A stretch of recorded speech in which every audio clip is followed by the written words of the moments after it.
Hello, friends. This is Ben Adam, the spiritual counselor. Always excited to bring to you some of the revelatory message of spirituality. I am everly excited to see that God has been doing so wonderful things, tremendous things here. And I want to say a very big thank you to everyone who have been subscribing, those who have been following us on Instagram, and a whole lot of it. I want to say a very big thank you.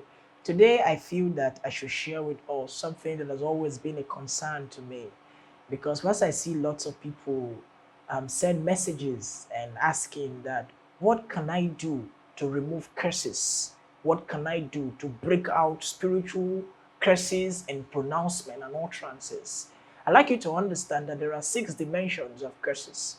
There are 6 dimensions of curses. And so when people talk about curses and people make pronouncement, there is a curse that is triggered by voice, that is triggered by utterance. There is a curse that is triggered by actions. There are the curses that is triggered by inactions, the thoughts of your heart, the meditations of your heart. The Bible talked about Lucifer. He said, for thou hast said it in thy heart. Thou hast said it in thy heart. And so there are, in the spirit realm, the things we say in our heart are louder in the spirit realm than the things we say with our mouth. And so there are 6 dimensions to curses, but whatever it is, today I want to teach us how you can remove yourself from every vicious spiritual or whatever form of vicious spiritual entanglement that have beclouded your system, that have beclouded your star, that have brought shame and reproach to you, that apparently you have been praying, you have been doing a whole lot of things, but it appears that these things are not wanting to go. These things are not willing to go. Some of these things, they have foundational basis. They have legal grounds through which they are tormenting your life. Whatever it is, stay with me. I'll be right back.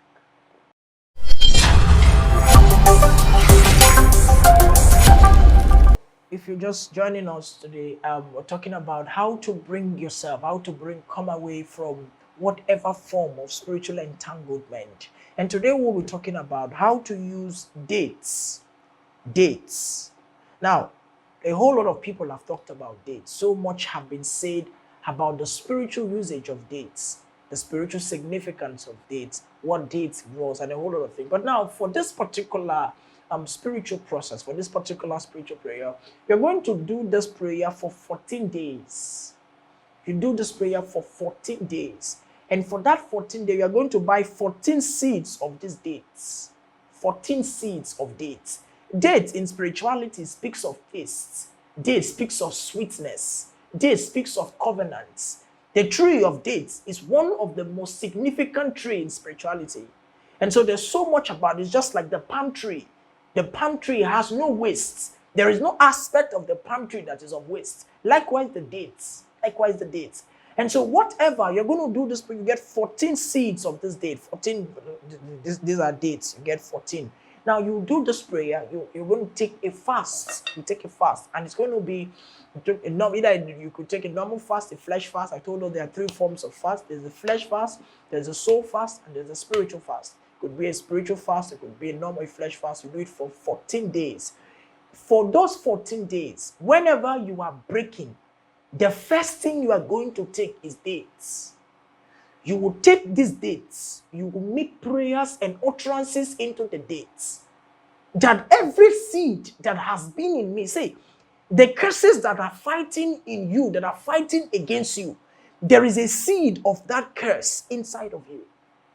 There is a seed. The Bible told it said, for the seed of the woman shall bruise the head of the serpent. The seed. There is the power of the seed. There is the power. For anything to torment you, there is a corresponding seed of that thing inside of you. That's why Jesus talking. He said, for the prince of this world came it and found nothing in me. There was no seed of unrighteousness.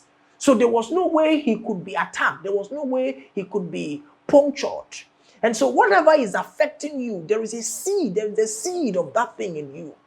There is the seed of that thing. If you are going through whatever form of delay, setback, whatever, the thing that is affecting you, before that thing could have effect on you, there is the seed of that thing inside of you. So you're going to pray the prayer with this seed. That whatever that is in me, any seed that is in me, any seed of unrighteousness, any seed of bad luck that have beclouded my star, that have beclouded my glory. Oh Jehovah, as I carry out this prayer, let it be broken. You will do it for 14 days. 14 is the number of generational curse. 14 is the number of generation. 14 is the number of aversion. You're doing this prayer for 14 days with this seed. Every day before you break your fast, this is the first thing you're going to see. One is you chew it for the price of 14 days. Now, at the end of the 14th day, each day whilst you are doing this prayer, you put this, you get a white wrapper, white cloth or whatever, an handkerchief or whatever, you use it and clean your head from the sole of your head, from the crown of your head to the sole of your feet. You will clean it. You get one wrapper, maybe a white wrapper or whatever. You get it, so maybe small ones, you get it, you clean every aspect of your body. You clean it. You gather it at the end of the 14 days. At the end of the 14 days, you will put it, you pour some olive oil in it, anoint it, then you clean everywhere from the crown of your head down to your feet, everywhere, and you set it ablaze. Whatever has been the spiritual manipulation against your star, as you carry out this prayer, you will see the manifestative presence of the Almighty. This is Ben Edem. Till I come your way again. Bye for now.